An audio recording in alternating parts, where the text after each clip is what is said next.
والسلام عليكم يا جماعة، معاكم أخوكم عماد وأنا في ولاية نيوجيرسي. ليه يا جماعة أنا بصور المستشفى دي؟ ماشي، عشان بحب المستشفيات، أنا بكره المستشفيات. المستشفى دي شايفينها؟ أوكي، ودي معلومة جميلة جدا برضو للناس كلها تعرفها، حتى اللي قاعدين في أمريكا ما أظنش عارفين الكلام ده، قلة يعني. إن دي أحسن مستشفى في العالم، أحسن مستشفى في العالم، مورستاون ميديكال سنتر. شايفين المستشفى فيها إيه؟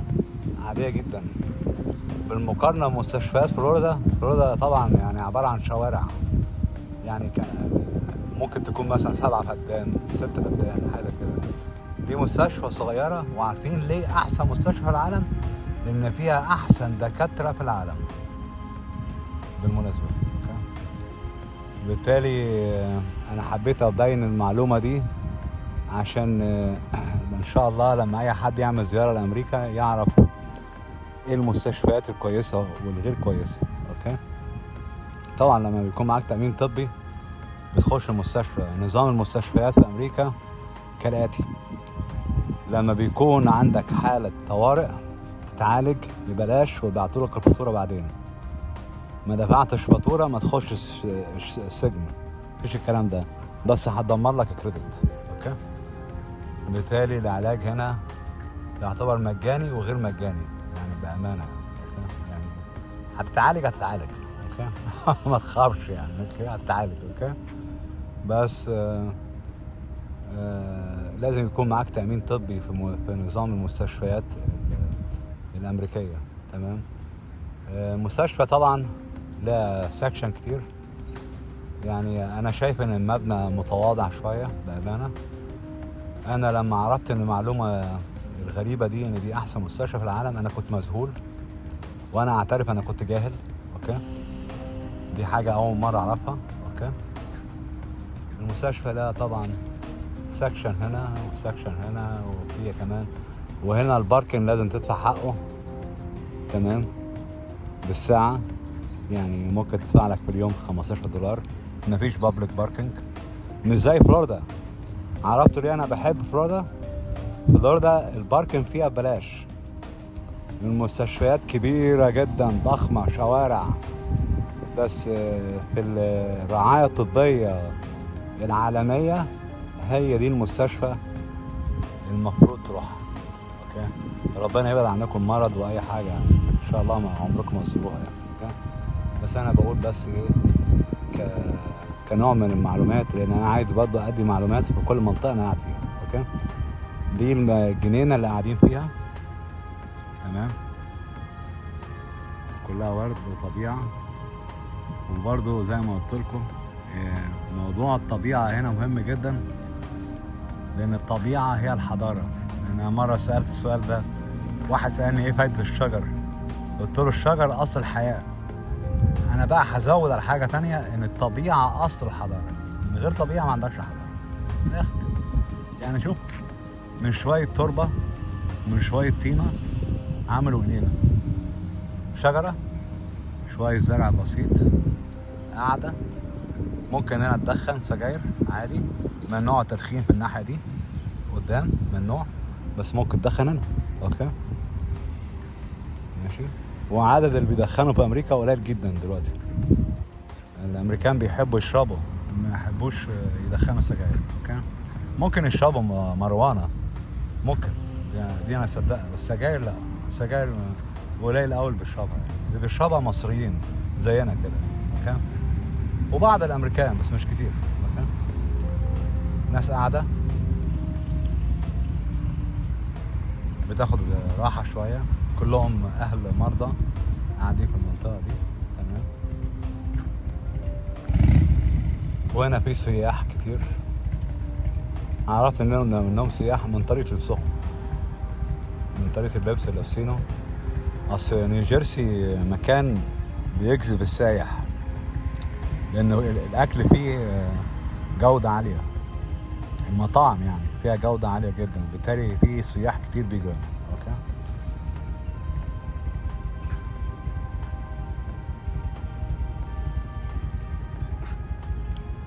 اتمنى يا جماعة يكون الفيديو عجبكم، واتمنى تكونوا مقدرين المعلومه الطبيه اللي انا جبتها لكم دي، برضه دي هتفيدكم يعني. اوكي، لان في ناس كتير تسالني ايه احسن مستشفى في العالم، واحد يقول لي في اوروبا، واحد يقول لي في المانيا، واحد يقول لي في انجلترا، واحد يقول لي لا.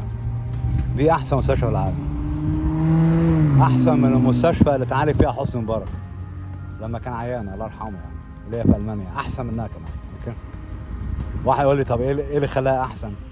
الدكاتره هنا على الفرازه يعني مش اي دكاتره يشتغلوا هنا. اوكي، مش بس الدكاتره، الطاقم الطبي كله، كل الطاقم الطبي. اوكي، وطبعا اجهزه طبعا، يعني مش هتكلم بس دكاتره، لا في اجهزه طبعا. اوكي، وانا عمال هنا اشرب قهوه الستاربكس، سبتها اهو.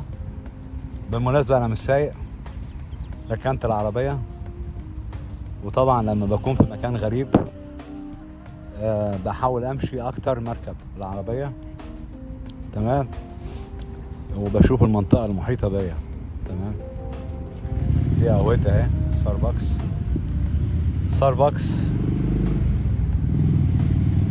في القعده الحلوه دي الواحد يستاهل يشرب ستاربكس. انا مش بحب القهوه الغاليه قوي، بس يلا. اوكي،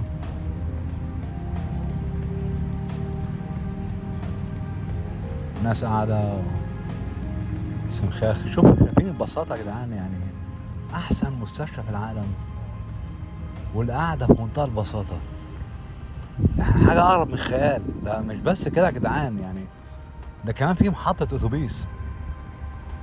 يعني بصوا، اللي هو معهوش مثلا فلوس يدفع حق الباركنج، تمام، يركب اتوبيس هينزله هنا، يخش المستشفى، يقضي حاجته، وبعد كده يرجع تاني المنطقه اللي راح فيها، معرفش راح يروح فين، يركب برضه اتوبيس. اوكي، عادي يعني، الحياه بسيطه يعني. اوكي، حياه بسيطه.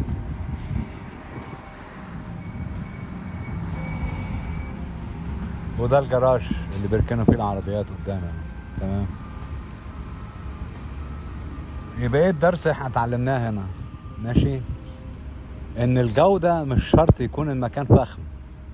في ناس يقول لك الجواب يبان من عنوانه. لا يا حبيبي، الجواب مش بيبان من عنوانه. الكلام ده عند ام التيتي الجواب لا يبان من عنوانه، الجواب يبان من محتواه مش من عنوانه. ماشي، اوكي، وده دليل قاطع ان هذه المستشفى من عنوانها تبان انها مستشفى فقيرة تعبانة، بس في الواقع احسن مستشفى في العالم. اوكي، المستشفى دي. يبقى المثل المصري اللي احنا بنقوله الجواب يبان عنوانه مثل متخلف ولا يؤخذ به. اوكي، الجواب يبان من محتواه وليس من عنوانه. العنوان بيكون كاذب. ماشي، دليل على كده في مستشفيات في فلوريدا كبيرة جدا وشكلها غني قوي وحاجة قبها وكأنك داخل سرايا، كأنك داخل الفور سيزون والكلام ده كله، بس العلاج الطبي فيها زبالة، مش على نفس الجودة. أنا أعرف واحد كان بيعمل عملية قلب في فلوريدا، يحفظنا يا رب. أوكي، قعد لمدة شهر مش عارفين عنده إيه بالظبط، مش عارفين يعالجوه.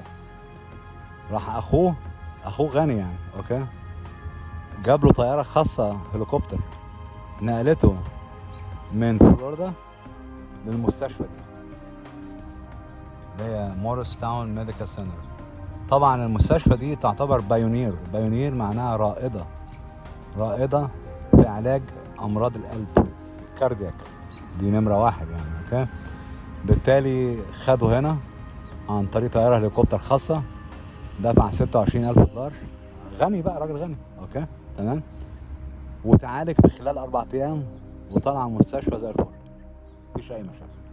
اوكي، ده يوريك بس الجودة هنا وهناك. مش كل امريكا واحدة يا جماعة، ومش كل المستشفيات واحدة، خلي بالكم يعني. اوكي، اتمنى يا جماعة يكون الفيديو عجبكم، والسلام عليكم ورحمة الله.